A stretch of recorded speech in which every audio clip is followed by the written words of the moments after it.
Norador en rappel, cette semaine, on est revenu sur la situation de Kent Hughes. À moins d'un mois de la date limite des transactions, quel sera le plan du directeur général des Canadiens avec ses différents joueurs autonomes? Pierre Lebrun a détaillé ça en détail dans ce segment qui vous est présenté par ubet.io.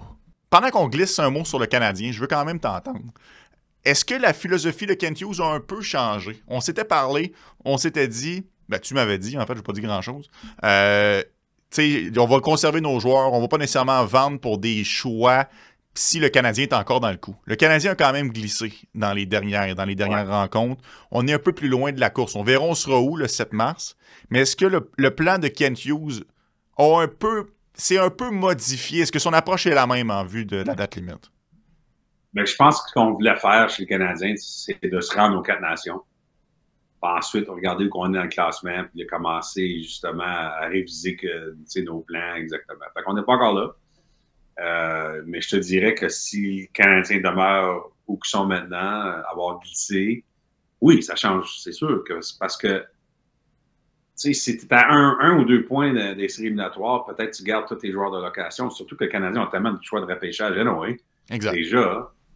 Mais si tu es à 7-8 points des séries puis pas du 7 mars, tu n'as pas le choix de voir, si tu n'as pas encore signé Jake Evans un nouveau contrat, tu n'as pas le choix de voir ce que les équipes sont prêtes à payer. C'est ta job. Tu n'as pas le choix. Fait que Evans, c'est certainement numéro 1 sur la liste des décisions parce que non seulement c'est un joueur très utile, troisième, quatrième ligne, mais aussi il fait juste 1,7 million. Fait il y a des équipes là, qui n'ont pas beaucoup d'espace à manœuvrer avec le plafond salarial. Jake Evans est tellement important de ce côté-là. Là. Tu n'as pas besoin de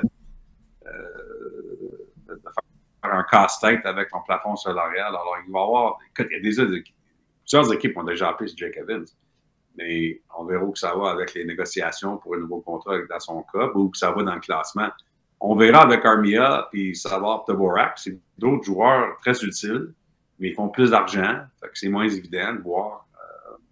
Dans ce cas-là, comme je te dirais, si une équipe qui essaie d'aller, qui veulent Dvorak par choix de 5e ronde, pourquoi tu ferais ça? Exact. Fait que je pense qu'il va quand même avoir une ligne chez le Canadien pour dire on ne vend pas des joueurs juste pour les vendre. Il faut que ça fasse du sens. On a déjà beaucoup de choix de repêchage. C'est pour ça que le dossier d'Evans est numéro 1, parce que ça pourrait être très intéressant dans son cas. Mais à part de ça, tu sais, l'autre chose avec David Savard, si le Canadien n'est pas dans une position de série, c'est évident qu'ils ne feront pas une série, disons, là, on verra. C'est pas encore on verra. Mais disons, ça se rapproche de ça. L'autre chose avec David Savard, mais l'autre chose avec David Savard, c'est qu'on a tellement de respect pour lui, comme être humain, comme leader. Des fois, dans ces discussions-là, c'est qu'est-ce que tu veux faire, David? Des fois, tu as assez de respect pour un vétéran que c'est.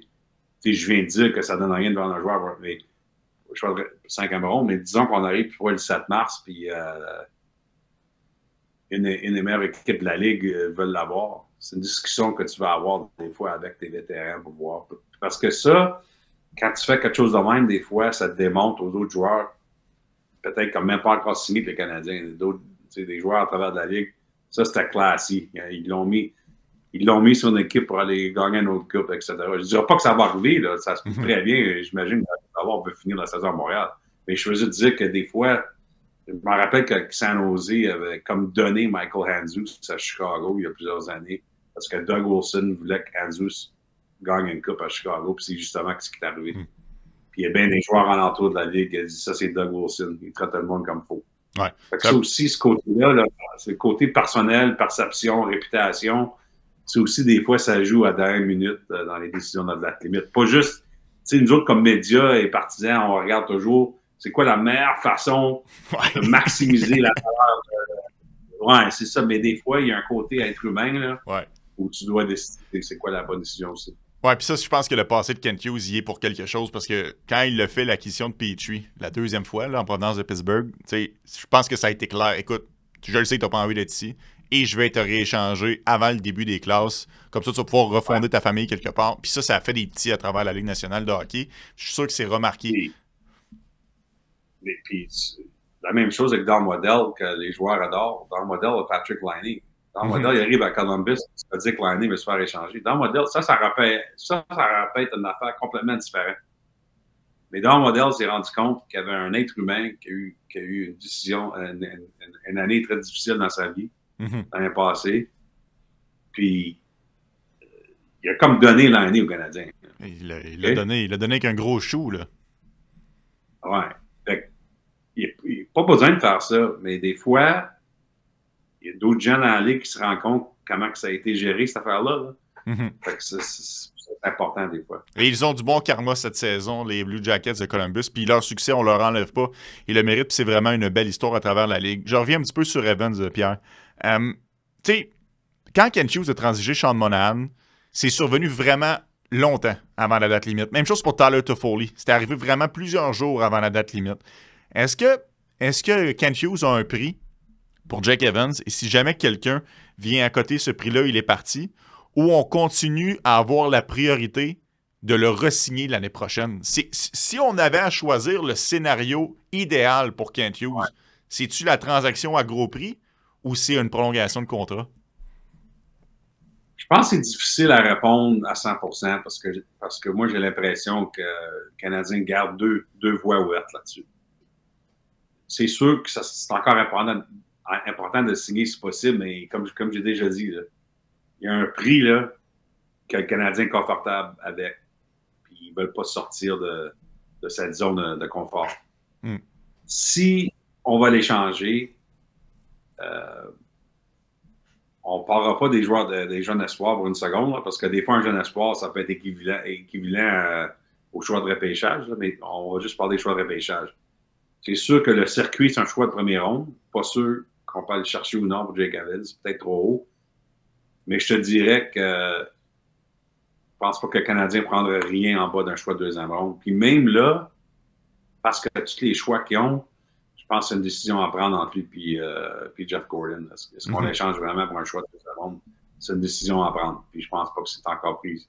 Rien en bas d'un choix de deuxième ronde. Je pense pas.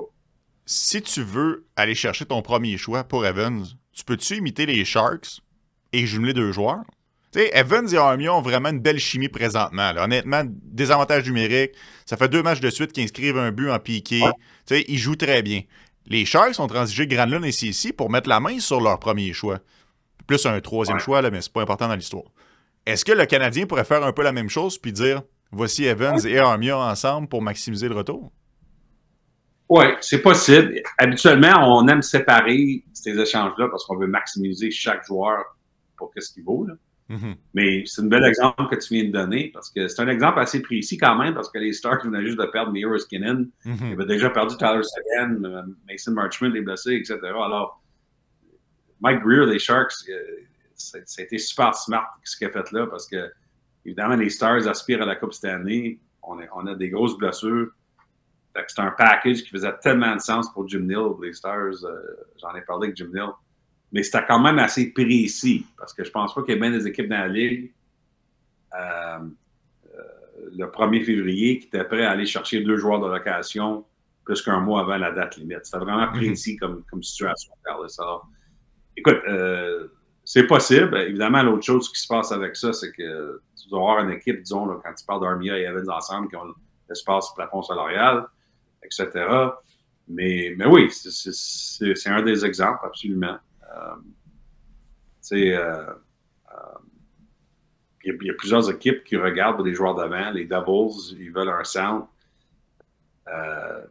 Vegas, même après la signature de Brandon Saad, je crois que Vegas veut un autre allié.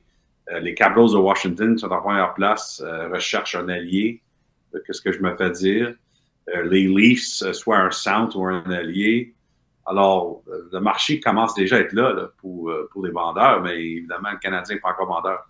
Oui, mais il reste encore du temps. En fait, il reste plus d'1 mois avant la date limite. Mais je pense qu'il y aura quand même pas un vrai gel des transactions, mais je pense qu'il y aura une pause. Là, ça va ralentir durant la Coupe des 4 Nations. Du moins, on verra.